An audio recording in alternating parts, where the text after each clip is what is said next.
Welcome to the video lecture where we start talking about multiple quantifiers. In this case, for this video lecture, we're going to focus on just multiple quantifiers of a single type.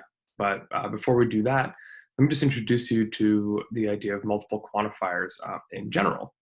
So I'm just going to start with a famous phrase that's also in the textbook. This comes from Lincoln, where we say here, so I'm working right here, you may fool all of the people some of the time. You can even fool some of the people all of the time, but you can't fool all of the people all of the time. So one of the things to notice, right, is we've got a quantifier, especially in this last sentence, right? But you can't fool all of the people all of the time. Here we're using two universal quantifiers in the same sentence. And then if you look at the previous phrases, right, he says, you may fool all of the people some of the time. So now we're using a universal quantifier first and then an existential quantifier second. And in this case, right, the universal quantifier is applying to the domain of people, whereas the existential quantifier is looking at the domain of time. And there's going to be various ways in which that we'll be able to handle that in our logic. But to get started, we're going to focus on just multiple uses of a single quantifier. So we'll focus strictly on just multiple uses of the existential quantifier, and we'll also focus on multiple uses of just the universal quantifier. So here are two examples that you get in the textbook, right? So we've got two existential quantifiers out front here, and then we've got the variables x's and y, which are being bound by the existential quantifier out front, and we see those instances of the variable in there. Now what this first sentence is saying is there is a cube that is left of a tetrahedron.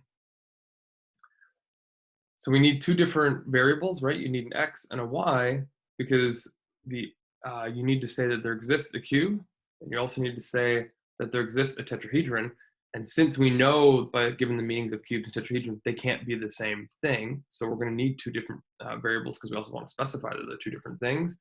And then we want to say that one is left of the other. And in particular, the thing that is bound by x is also the existential quantifier that binds x is also the one that binds the claim that x is a cube. So we know that it's the cube that is left of the tetrahedron. We can do something similar with the universal quantifier if we wanted to say instead that there's a cube that is left of a tetrahedron. Suppose we wanted to say all of the cubes are left of all of the tetrahedra, right? So we're not just saying that's just one particular instance of each, but we're saying if you looked at a world like Tarski's world, you'd find all the cubes on the left side or towards the left, and the other tetrahedra to the right. So here the way we would say that, right, is we've got now the universal quantifiers, and you'll notice that instead of having a conjunction, right, we've got the conditional. The reason, again, why we need to use the conditional is because there might be some things in the domain that are not cubes or tetrahedra.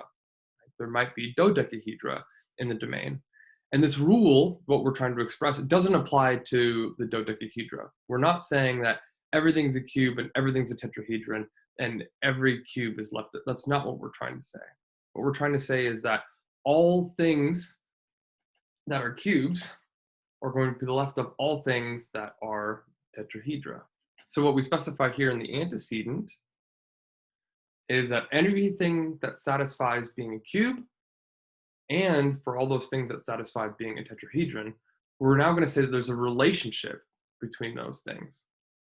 And in particular, we're saying that x is left of y. Now, the particular form that we have here is called premix form. And what we mean by that is saying that we put the quantifiers way out front, and for both the existential and in the universally quantified case. That's not necessarily very natural, right? This is a way that we sort of build up to these types of sentences. What would be more natural, which they'll walk you through here in the try it section, are sentences that look like this, right? So here, we no longer have the premix form. We actually have the second existential quantifier actually right in there. The meaning of those two sentences is the same. Here we're just saying there exists an x, and then we're saying, okay, x satisfies this condition of being cubed, and now we're saying, okay, now there's also a y. Y satisfies being a tetrahedron, and it also bears some relationship to the cube that we had talked about before, namely that the cube is left of it.